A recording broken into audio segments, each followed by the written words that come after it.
Oh, like it. Àmọ́ ó ti dira láti lọ sùn bẹ̀. Aba toilet roll, aba gbogbo ẹ̀, aba ṣẹ̀wé, aba toothpaste nínú páàkì ẹ̀ kò dẹ̀ wù ẹ́ ṣe. Ẹ má bá mi ká lọ ẹ̀yin tèmi. Hi everyone, my name is Aziz Ijabodi. Your full short toast you can call me King Sis. Yeah, I just want to tell you guys to go on DuduFlix to enjoy Ashabi Talks, you know, every time you upload it there. Not that you're girl, not that you're talkative DM, so just go enjoy her. Peace out. Hey, tèmi ẹ káàbọ̀ sí another exciting episode lórí DuduFlix. Orúkọ tèmi ni Alabi Yetunde Aṣàbí Agbọ̀n Ọmọlókè Àrẹ̀sà. Ṣé ẹ follow wa ẹ̀yin tèmi ṣé ẹ ti subscribe sórí DuduFlix kẹ́ ẹ má miss nǹkankan. Lónìí kí ni mo fẹ́ sọ̀rọ̀ nípa? Ọ̀rọ̀ kan mà náà fi lọ̀ mí o, mo bá tún ní gbé fẹ́yìn tèmi kẹ́ ẹ gbé yẹ̀wò. Àǹtí yìí ni o, wọ́n láwọn ò láìkí bọ̀dà. Àwọn ò enjoy ẹ̀, àwọn ò like ẹ̀, kò wá wọn káwọn date ẹ̀, kò wá wọn káwọn bá sọ̀rọ̀ gan kíní kan. Ẹ jọ̀ọ́ nítorí Ọlọ́run. Kò wù yín ẹ mọ̀ ti délé wọn. Kò wù yín gbà tá a tún gbá yín abọ́sẹ̀ ń bẹ̀, abá toothpaste ń bẹ̀, toothbrush wà, nightie ti wà, ẹ̀yin gan ti gbáradì kí lẹ wá form sí. So eléyìí ni fún gbogbo ẹ̀yin obìnrin tẹ́ máa sọ pé I don't really like him. It's not my spec. It's not my kíní kan. Kò ṣe problem o. Tẹ́yìn ò bá jẹ́ spec ẹ̀. Tó dẹ̀ insist pé by force you must hang out with me. I want to talk to you. Can I take you out for a drink? Can we go and eat dinner? No problem. Ẹ lọ sí public place. Ẹ lọ jẹ dinner. Tẹ́ ẹ bá ṣe tán ẹ mọ ọ̀kadà. Bó sì dọ́kọ̀ lẹ gbé wá ẹ kó nu ọkọ̀ yẹn mọ́ ọ lọlé. But why would you follow a guy? O tẹ̀lé láti fi tẹ́yìn sí lọ jẹ gbàládùn. O tẹ̀lé títí tó fi dẹ́nu ọ̀nà ilé rẹ̀ títí tẹ́ fi wọlé. Ẹ wá dénú ilé tó ó dorí ibùsùn. Bọ̀dá náwó sí ọ. He wants to he's trying to touch me. He wants to take advantage of me. Is it because I'm here? Do you now want to be taking me as kíní kan? Auntie, stop ṣe bẹ́ẹ̀. Kò necessary now. Nǹkan tó ń ṣe yẹn right. Kò right. Kí lẹ wò? Títí tẹ́ fi jáde, tẹ́ fi jẹ, tẹ́ fi mú, tẹ́ fi kó inú ọkọ̀, tẹ́ fi wà yín délé. Ètò wa dùn mí jù ni pé wọ́n nígbà wọ́n tún gba àjọgbá tẹ́ gbé wá, ọṣẹ ìwẹ̀ ti wà ńbẹ̀, toothbrush ti wà ńbẹ̀, nightie ti wà ńbẹ̀, gbogbo nǹkan téèyàn fi ń sunlé ọkùnrin ti wà ńbẹ̀. Kí lẹ wá ń form sí? Stop it. See, let me tell you, wọ́n ò force èèyàn kò lè force ẹṣin dédé odò bí ò bá ní mu mi wà láìka ẹtẹnu rẹ̀ bọ́ títí tí ò bá ní mu kò ní mu. Ẹ wo á ti dàgbà ju gbogbo kìíní ìlọ. If you're passing the night in a guy's house, I'm sure you already know. Wá ti presume nínú brain yẹn pé kí ló lè ṣẹlẹ̀. It's not a must. You can keep the relationship mutual. You can keep it just cordial. Jáde kájọ jẹun ká ṣe kíní kan drop me off. But why go all the way? Why stress yourself all the way tó fi délé wọn? Ọwọ́ aago 11:30 ti lù. Ọlọ́run lọ lé yín. Ó wá dalẹ̀ ọwọ́ ẹ̀ tó tún change sí 90. Wọ́n wá náwó bá ọ. Ó wá ní kinní kan. Ìjọba gan fi yé wa pé ìfipábánilò náà pè ní rape. Okay, so báwo ni àwọn obìnrin gan ṣe ní rìn nílànà ẹ̀? Ìwọ tó tẹ̀lé ọkùnrin lọ láti ibi tẹ́ ẹ ti jẹ. Tó gbé ẹ sínú mọ́tò kò fún òkun fà ẹ́. Kò fògùn fà ẹ́. Ó tẹ̀lé gòkè. Ìwọ ló bẹ̀rẹ̀ bedroom, ìwọ ló wọ sexy nightwear, ìwọ ló wọ sùn tí lórí bed, kí ló rò bó máa bí ẹ́? Dákùsẹ́ yóò ní kó ka Psalm 91 ni. Kò possible now. Ẹ jẹ́ ká wà realistic. There are some things we shouldn't do as obìnrin. Mi ò tí ì kó ẹ̀jẹ̀, mi ò tí ì fẹ́ kémi àti ẹjọ́ máa ṣe irú nǹkan bẹ́ẹ̀ yẹn. Mi ò ní lọ lé ẹ. Tí n bá tiẹ̀ máa wá lọ lé ẹ, màá mú ọ̀rẹ́ mi Táyé lọ́wọ́, ìmú Kẹ́hìndé, ìmú Dòwú, ìmú Àlàbá. Tó bá rí wa tá a pọ̀, ó ṣòro kó má wa mẹ́rẹ̀ẹ̀rin kó kó wa dùbúlẹ̀.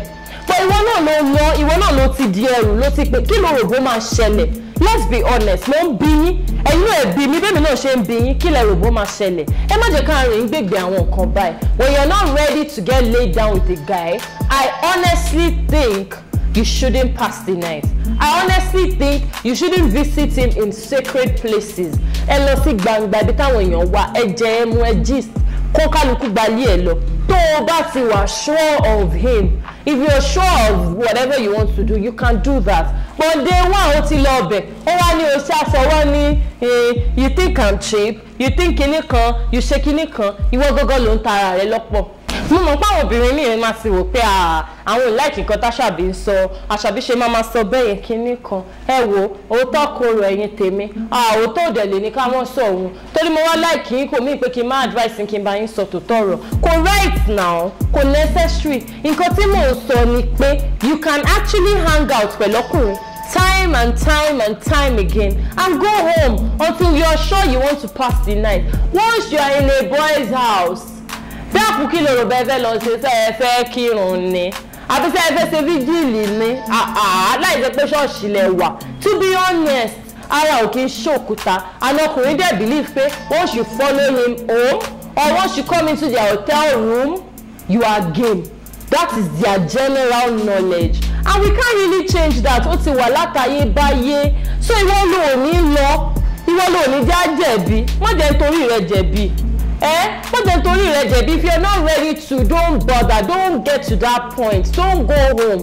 don't visit his house if you're not ready to get laid to be honest òótọ́ ọ̀rọ̀ bí ìsọkúsọ ni ó kàn dà pé mo sọkúsọ òótọ́ mo ń sọ you can come to the front of your house you can be in the car you can gist early hang out you can do all that but tó bá ti ń sọ I'll be in my friend's house will you come and check me you get as e be tó bá ti sọ will you come to my house on Friday you get as e be tó bá ti ní àmì kíní kan hotel will you come you get as e be obìnrin ẹ jẹ́ ká da ọpọlọ wa sílẹ̀ ká ṣe ọpọlọ wa sílẹ̀ tọkùnrin bá ti ní come to a sacred place e get wetin wan happen ó fẹ́ sí ọ lásọ wò ni àlóbìnrin mi ti ẹ̀ bàjẹ́ ó kúrò látòdìdé ẹlòmíì ò mọ gbá pàtà ẹni tó ń wá lọ bódìjà ní ń gbé àbákòbọ kọ́ńbọ̀ kò ní sí lápò rẹ̀ ẹ má tẹ̀ sí jẹ́ mẹ́nubà ọ̀rọ̀ ọjọ́ mi nìyẹn but really ẹ jẹ́ àpadà sí rí ẹ sórí nǹkan tá à ń sọ òótọ́ òní ní ká má sọ òun má wá ọkùnrin lọ tó bá tí ì rẹ̀dí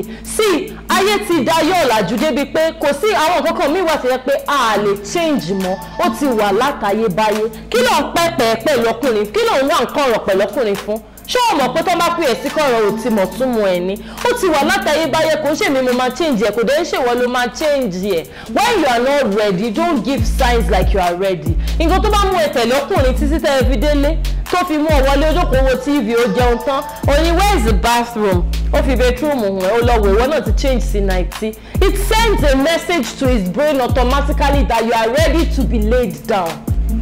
eléyìí ń ṣọ̀rọ̀ kínní ṣẹ́rí lóòótọ́ rape ń ṣẹlẹ̀ ládùúgbò ní society wá ń sìn àgbọ̀rọ̀ rape wo pé ó bá wọlé ọkùnrin tó mú 90 lọ́wọ́ tó mú ọ̀sẹ̀ ìwẹ̀ tó mú toothpaste tó mú gbẹ̀ lọ́wọ́ tó wá end up tó fipá bọ́ọ̀lù ìtì lọ́ọ̀yà tó fẹ́ pé o ìyẹn ò ṣe kíní gan what were you doing at his house at that time to be honest what were you doing at his house at that time kò ṣe pé wọ́n rape ẹ̀ mọ́ lẹ́yìn kò ṣe pé mú ẹ mọ́ kọ́nà ìwọ ló tẹ̀lé wá kò drug yẹ ẹjọ́ wà ní wọ́n ló bèrè bedroom wọ́n ló don't bother now people have relationships tó máa ń last years months and they never get to each other's house till you are comfortable with the person don't pass the night. ẹ̀yin tèmi mo lérò pé ti kẹ́kọ̀ọ́ kan àbí méjì lórí ọ̀rọ̀ tí mo sọ lónìí ẹ má gbàgbé láti subscribe sórí Juduflix ẹ dẹ̀ má gbàgbé láti follow mi lórí Instagram @dollarpikaofficial @ashabitalks tí màá tún máa rí yín nígbà míì ó dàbọ̀.